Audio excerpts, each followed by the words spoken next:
அவசியம் இல்லை. என்ன போன்றவர்களுக்கு நிம்மதியா இருந்தோம். நமக்காக பேச ஒருத்தர் இருந்தார். அப்பேற்பட்ட குரலோட தொடர்ச்சி தான் சிவா சார் அவர்கள். என்ன வரும்போது கேட்பா, யாரோ ஒருத்தர் கேட்டாங்க, என்ன பிரகாஷ் ரொம்ப தைரியமா உண்மையா பேசுறீங்கன்னு. சொன்ன, தைரியமா பேசுறது, உண்மை சொல்றதுக்கு தைரியம் எதுக்கு, பொய் சொல்றதுக்கு தானே தைரியம் இருக்கணும்.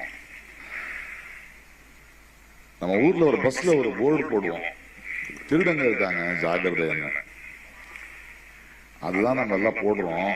ஆனா திருடனுக்கு வலிக்குது இல்லையா?